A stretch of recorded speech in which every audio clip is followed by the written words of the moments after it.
বিসমিল্লাহির রহমানির রহিম। ষষ্ঠ শ্রেণীর প্রিয় শিক্ষার্থীরা, আসসালামু আলাইকুম রহমতুল্লাহ। প্রিয় শিক্ষার্থীরা, আজকের ভিডিওটা তৈরি করছি তোমাদের জন্য। তোমরা যারা এখনো আমার চ্যানেলটি সাবস্ক্রাইব করোনি, চ্যানেলটি সাবস্ক্রাইব করে চ্যানেলের সঙ্গে যুক্ত থাকো। আজকে তোমাদের ইসলাম শিক্ষা পাঠ্যপুস্তকের তৃতীয় অধ্যায়ের পাঠ 1 এবং 2 আল কোরআন বিষয়ক একটি ভিডিও নিয়ে তোমাদের সামনে উপস্থিত হয়েছি। আমি মোহাম্মদ মিজানুর রহমান।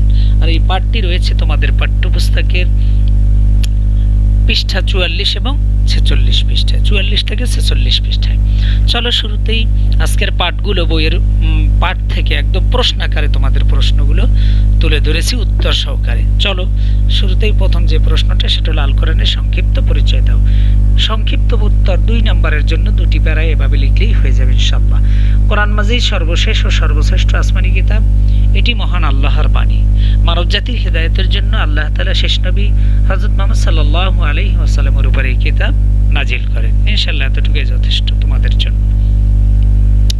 এরপরে যে প্রশ্নটা আসবে সেটা হলো আল কোরআনের মাধ্যমে আমরা কি জানতে পারবো বা তোমরা কি জানতে পারবে।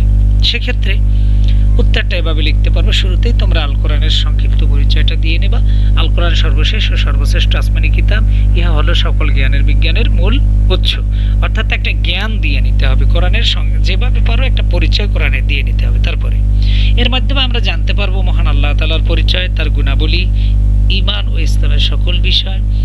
এতে রয়েছে জ্ঞান বিজ্ঞানের সারকথা, কোন পথে চললে মানুষ সফলতা লাভ করবে আর কোন পথে চললে মানুষ ব্যর্থ হবে তাও এতে বলে দেওয়া হয়েছে। অর্থাৎ মানব জীবনের সমস্ত সমস্যার সমাধান আল কোরআনের মধ্যে বিদ্যমান। চলো এরপরে আর একটা প্রশ্ন দেখি। এই প্রশ্নটা হলো আল কোরআন কিভাবে অবতীর্ণ হয়েছে। অর্থাৎ আল কোরআন সর্বশ্রেষ্ঠ ও সর্বশেষ আসমানি কিতাব, এটা মহানবী সাল্লাল্লাহু আলাইহি ওয়াসাল্লামের উপরে কিভাবে অবতীর্ণ হয়েছে সে সম্পর্কে আমরা জানব। চলো, মহানবী সাল্লাল্লাহু আলাইহি ওয়াসাল্লামের বয়স যখন 40 বছর, তখন হেরা গুহায় ধ্যানমগ্ন থাকা অবস্থায় সর্বপ্রথম নবুয়ত প্রাপ্ত হন মহানবী। আল্লাহ তাআলা জিবরাইল আলাইহিস সালাতু ওয়াস সালাম ফেরেশতার মাধ্যমে তার নিকট কোরআনের সূরা আলাকের প্রথম 5টি আয়াত নাজিল হয়। পরবর্তীতে প্রয়োজন অনুসারে কোরআনের নানা আয়াত নাজিল করা হয়। ছোট ছোট সূরা নাজিল হয়, বড় সূরার অংশ বিশেষ নাজিল হয়। এভাবে কোরআন নাজিল হতে 23 বছর পরিপূর্ণ সময় লেগে যায়। অর্থাৎ রাসূলুল্লাহর 40 বছর বয়স থেকে 63 বছর বয়স পর্যন্ত এই 23 বছরে গোটা কোরআন রাসূলের উপরে অবতীর্ণ হয়। চলো আরেকটা প্রশ্ন দেখে নিই। আল কোরআনের কতিপয় বৈশিষ্ট্য লেখে। যেহেতু কোরআন সর্বশ্রেষ্ঠ ও সর্বশেষ আসমানি কিতাব, এর বেশ কিছু বৈশিষ্ট্য রয়েছে। চলো আমরা বৈশিষ্ট্যগুলো জেনে নিই। 1 নম্বর, আল কোরআন হলো সর্বশেষ আসমানি গ্রন্থ। এরপর আর কোনো গ্রন্থ বা কিতাব আসবে না, নাজিল হবে না। কোরআন মাজিদ সর্বশেষ আসমানি গ্রন্থ, সর্বশ্রেষ্ঠ। এতে দ্বীনের যাবতীয় বিষয় বর্ণনা করা হয়েছে। মানুষের জীবনের সব সমস্যার সমাধানের দিক নির্দেশনা এতে রয়েছে। চতুর্থ নাম্বার যে বৈশিষ্ট্যটা রয়েছে সেটা হলো পূর্ববর্তী আসমানি কিতাবসমূহের মূল শিক্ষাও এতে বর্ণিত রয়েছে। 5 নাম্বার, আল কোরআনের ভাব ও ভাষা অনন্য ও অপূর্ব। এটি মহানবী সাল্লাল্লাহু আলাইহি সাল্লামের সবচেয়ে বড় মুজিজা। মুজিজা মানে অক্ষমকারী, অর্থাৎ দুনিয়ার সমস্ত শক্তিকে যেই শক্তি অক্ষম করে দেয় নবী রাসূলদের যারা যেটা মানে প্রকাশিত হয় তাকে মুজিজা বলে। মুজিজা নিয়ে আলোচনা সামনের বড় ক্লাসগুলোতে তোমরা আরো বিস্তারিত জানবে। কেউ কোরআনের ক্ষুদ্রতম সূরার সমতুল কিছু রচনা করতেও সক্ষম হয়নি এবং ভবিষ্যতেও হবে না। এটাও কোরআনের একটি বড় মুজিজা। অর্থাৎ কোরআনের সমতুল্য কেউ কোনো কিছু রচনা করতে পারবে না। আল কোরআন নির্ভুল ও সন্দেহ মুক্ত। অর্থাৎ কোরআনের মধ্যে কোনো ভুল নেই, কোনো সন্দেহ নেই। সূরা বাকারার শুরুতেই আল্লাহ বলেন যালিকাল কিতাবু লা রাইবা ফি, কোরআনের মধ্যে কোনো সন্দেহ নেই। চলো এই বৈশিষ্ট্য 8টা দিয়েছি। পরীক্ষার সময় তুমি প্রশ্নের ডিমান্ড অনুযায়ী তুমি লিখবা। যদি 3 নম্বরের জন্য হয় 6টা লেখার চেষ্টা করবা, 2 নম্বরের জন্য হলে 4টা লেখার চেষ্টা করবে, এরকম ভাগ ভাগ করে। সহিফা বলতে কি বোঝায়? আসমানি কিতাব, হ্যাঁ, 100 খানা বা 104 খানা। এগুলোর মধ্যে 100 খানা ছোট কিতাব, এগুলোকে বলা হয় সহিফা। নিচে আর একটা প্রশ্ন আসতে পারে, অনেক সময় জ্ঞানমূলক প্রশ্ন এসে যেতে পারে, সংক্ষিপ্ত প্রশ্ন আসতে পারে। বড় আসমানি কিতাবগুলো কি কি? প্রসিদ্ধ বড় আসমানি কিতাব হলো চারখানা। এগুলো হলো তাওরাত, জাবুর, ইনজিল ও আল কোরআন। তাওরাত নাজিল হয়েছে মুসা নবীর উপরে, জাবুর দাউদ আলাইহিস সালামের উপরে, ইনজিল হযরত ঈসা আলাইহিস সালাতু ওয়াস সালামের উপরে, আর আল কোরআন নাজিল হয়েছে আমাদের নবী মুহাম্মদ সাল্লাল্লাহু আলাইহি ওয়াসাল্লামের উপরে। চলো এরপরে আরেকটা প্রশ্ন রয়েছে, সেটা হলো কোরআন তিলাওয়াতের মাধ্যমে আমরা কি কি বিষয় জানতে পারবো? এই প্রশ্নটা আগে একবার গেছে, সংক্ষেপে আর একটু বিস্তারিত দিয়েছি, দেখো যদি তুমি পয়েন্ট আকারে লিখতে চাও। 1 নাম্বার, আল্লাহ তাআলার পরিচয় জানতে পারবো। 2 নাম্বার, তার গুণাবলী, তার ক্ষমতা, নিয়ামত সমূহের বর্ণনা জানতে পারবো। নবী রাসূলগণের পরিচয় জানতে পারবে। মানব সৃষ্টির অবস্থা জানতে পারবে। সৃষ্টি জগতের বিভিন্ন সৃষ্টির পরিচয় সম্পর্কে জানা যাবে। পূর্ববর্তী জাতিসমূহের বর্ণনা রয়েছে আসমানি কিতাবে, কোরআনে। পুণ্যবান ও পাপীদের অবস্থা সম্পর্কে জানতে পারবে, অর্থাৎ পুণ্যবানদের অবস্থান থাকবে জান্নাতে, পাপীদের অবস্থান থাকবে জাহান্নামে, সে সম্পর্কেও কোরআনে বর্ণিত হয়েছে। কিভাবে চললে মানুষ দুনিয়া ও আখিরাতে শান্তি লাভ করবে, আর এর দিক নির্দেশনাও আল কোরআনে দেওয়া হয়েছে। প্রিয় শিক্ষার্থীরা, আরো অনেক কিছু জানতে পারবে, আমরা এখানে সংক্ষেপে কয়েকটা মাত্র তোমাদের কাছে দিয়েছি। 12 নম্বরে কোরআন তেলাওয়াত বলতে কি বোঝায় একটা প্রশ্ন রয়েছে, এটা একটা প্রশ্ন। 12 নম্বর একটা মিস্টেক হয়ে গেছে মনে হয়। তো চলো, প্রশ্ন নাম্বার ছিল, তাহলে চলো আমরা কোরআন তেলাওয়াত সম্পর্কে জেনে নিই। তিলাওয়াত আরবি শব্দ, এর অর্থ পাঠ করা, পড়া, আবৃত্তি করা, অধ্যয়ন করা ইত্যাদি। ইসলামী শরীয়তের পরিভাষায় পবিত্র কোরআন পাঠ করা কি কোরআন তিলাওয়াত বলা হয়। এতটুকু লিখবে, ইনশাআল্লাহ হয়ে যাবে।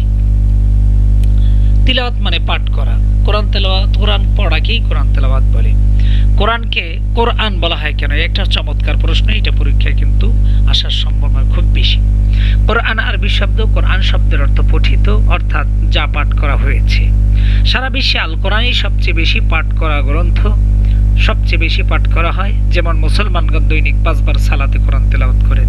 এছাড়া অন্যান্য সময়েও কোরআন তেলাওয়াত করা হয়। এই জন্যই কোরআন পৃথিবীতে সবচেয়ে বেশি তেলাওয়াত করা হয় বলে কোরআনকে কোরআন বলা হয়। এতটুকু লিখলে হয়ে যাবে ইনশাআল্লাহ। 2 নম্বরের জন্য এটাই যথেষ্ট।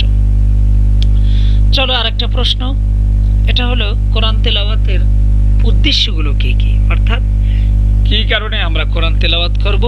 হ্যাঁ, 4টা উদ্দেশ্য রয়েছে কোরআন তেলাওয়াতের। কোরআন মাজিদ আল্লাহর বাণী,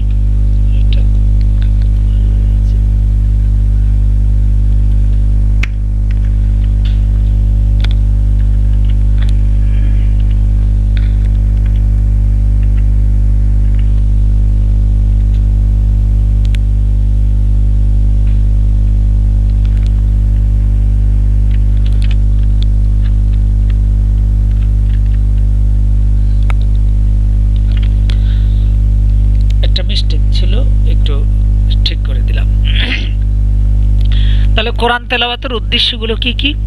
কোরআন তেলাওয়াতের, কোরআনের পরিচয় দিয়ে দিবা। কোরআন মাজিদ আল্লাহর বাণী, এটি আমাদের পবিত্র ধর্মগ্রন্থ, এটি মানুষের কল্যাণের দিক নির্দেশনা প্রদান করা হয়েছে। কোরআন তেলাওয়াতের উদ্দেশ্য 4টি, অর্থাৎ পুরো বই থেকে আমি কিন্তু এই 4টি তোমাদের জন্য বের করে দিয়েছি। চলো দেখো, আমি এক একটা প্রশ্নে কোরআনের পরিচয় কিন্তু এক এক রকম করে দিয়েছি। তুমি যেভাবে পারো সেভাবে দাও, কোরআনের পরিচয়টা বুঝতে পারলেই জ্ঞান চলে আসবে। 1 নম্বরে সহিহ শুদ্ধভাবে কোরআন তেলাওয়াত করা, এটা কোরআন তেলাওয়াতের অন্যতম একটি উদ্দেশ্য। 2 নম্বরে কোরআনের অর্থ বোঝা, কোরআনের অর্থ বোঝা। 3 নম্বরে কোরআনে যা নির্দেশ করা হয়েছে তা পালন করা। 4 নম্বরে কোরআনে যা নিষেধ করা হয়েছে তা থেকে বিরত থাকা।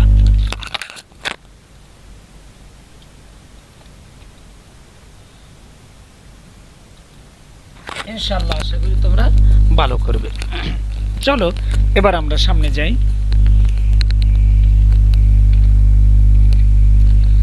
এরপরে যে প্রশ্নটা আসবে সেটা হলো, সালাতে কোরআন তেলাওয়াত শুদ্ধ হওয়া আবশ্যক কেন? অর্থাৎ নামাজে আমরা কোরআন তেলাওয়াত করি, সূরা ফাতিহা পড়ি, অন্যান্য সূরা পড়ি, এই সূরাগুলো কেন শুদ্ধ হতে হবে? অর্থাৎ চলো, সালাতে কোরআন তেলাওয়াত করা ফরজ, আর সে তিলাওয়াত হতে হবে শুদ্ধ এবং সুন্দর। শুদ্ধ কোরআন তেলাওয়াত ছাড়া সালাত শুদ্ধ হয় না। অনেক সময় তিলাওয়াতের অর্থ পরিবর্তন হয়ে যায় অশুদ্ধ তেলাওয়াতের কারণে, যা সালাত ভঙ্গ হয়ে যাওয়ার কারণ। তাই সালাতে কোরআন তেলাওয়াত শুদ্ধ হওয়া আবশ্যক। অর্থাৎ কি কারণে সালাত হবে না, হ্যাঁ, কি কারণে তাসবিহ জানতে হবে, এই ধরনের প্রশ্ন থাকতে পারে। সেক্ষেত্রে এই কথাগুলো তোমাদের জানা থাকা ভালো।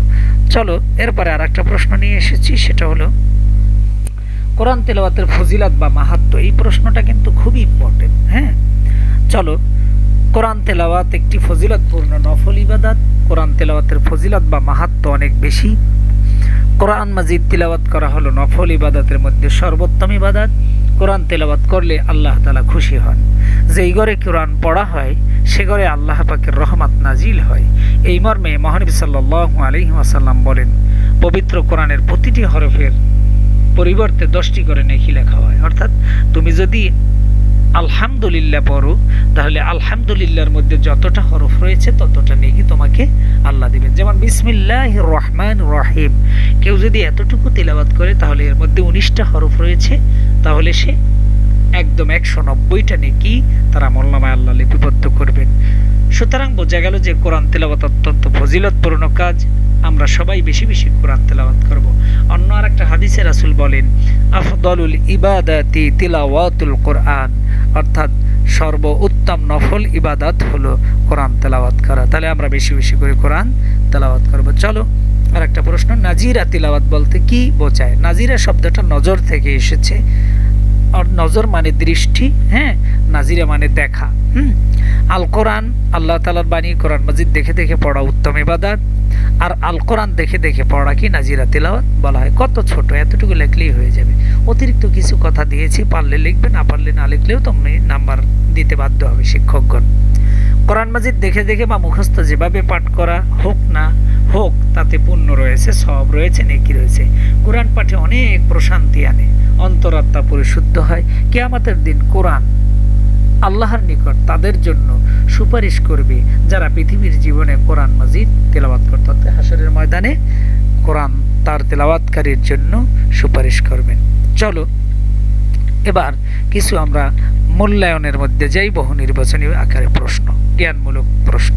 চলো 1 নম্বরে আছে কি দেখো, আল কোরআন কি? সংক্ষেপে উত্তর দেব। আল কোরআন মাজিদ হলো আল্লাহ তাআলার পবিত্র বাণী, সর্বশেষ ও সর্বশ্রেষ্ঠ আসমানি কিতাব। এতটুকু লিখলেই হয়ে যাবে। হাদিস কি? মহানবী হযরত মুহাম্মদ সাল্লাল্লাহু আলাইহি ওয়াসাল্লাম বাণী, কর্ম ও মনুসম্মতিকে হাদিস বলা হয়। অথবা তুমি বাণীর পরিবর্তে কথা, কর্মের পরিবর্তে কাজ বললেও হবে। যেমন মহানবী সাল্লাল্লাহু আলাইহি ওয়াসাল্লামের কথা, কাজ ও মনুসম্মতিকে হাদিস বলা হয়। এভাবে লিখতে পারো। এটা জ্ঞানমূলকে আসতে পারে, সংক্ষেপে আসতে পারে। এরপরে বহু নির্বাচনী প্রশ্ন 3 নাম্বার যেটা আছে, এগুলি ছোট ছোট। জ্ঞান বিজ্ঞানের সার কথা কোথায় রয়েছে? আল কোরআনে। অবিকৃত গ্রন্থ কোনটি? যেটা অদ্যবধি পরিবর্তন হয় না, বিকৃত হয় না, সেটা আল কোরআন। আল কোরআনের সংরক্ষণকে, আল কোরআনের সংরক্ষক সকল স্বয়ং আল্লাহ। আল্লাহ বলেন, ইন্না নাহনু নাজ্জালনা যিকরা ওয়া ইন্না লাহু লাহাফিজুন, নিশ্চয়ই আমি কোরআন নাজিল করেছি আর এর সংরক্ষক আল্লাহ তাআলা স্বয়ং নিজেই। কোরআন কার উপর নাজিল করা হয়? হযরত মুহাম্মদ সাল্লাল্লাহু আলাইহি ওয়াসাল্লামের উপর। আল কোরআন কোথায় লিপিবদ্ধ রয়েছে? লাউহে মাহফুজে। 8 নাম্বার, মহানবী কোথায় ধ্যানমগ্ন থাকতেন সাল্লাল্লাহু আলাইহি ওয়াসাল্লাম? হেরা গুহায়। কোন ফেরেশতার মাধ্যমে আল কোরআন নাজিল হয়? হযরত জিবরাইল আলাইহিস সালাতু ওয়াস সালামের মাধ্যমে। সর্বপ্রথম কোন সূরার কত আয়াত নাজিল হয়? সূরা আল আলাকের প্রথম 5 আয়াত। সম্পূর্ণ কোরআন কত বছরে নাজিল হয়? 23 বছরে। আসমানি কিতাব মোট কতখানা? 104 খানা।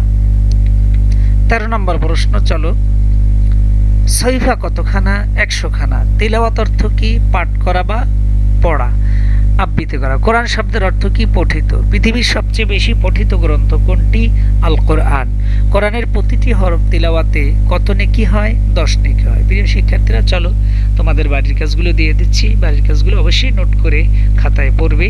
হ্যাঁ, ইনশাল্লাহ আশা করা যায় যেমনিভাবে তোমরা অর্ধবার্ষিক পরীক্ষায় ভালো করেছো, ইনশাল্লাহ আশা করি বার্ষিক পরীক্ষায় তোমরা ভালো করতে পারবে। তো আবারও বলছি, আমার ক্লাসটা যদি তোমাদের ভালো লেগে থাকে, তোমরা যদি উপকৃত হয়ে থাকো, তাহলে লাইক করবে, কমেন্টস করবে, সাবস্ক্রাইব করে চ্যানেলের সঙ্গে যুক্ত থাকবে। সবাইকে ধন্যবাদ জানিয়ে আজকের মতো এখানেই শেষ করছি। আসসালামু আলাইকুম ওয়া রাহমাতুল্লাহি ওয়া বারাকাতুহু।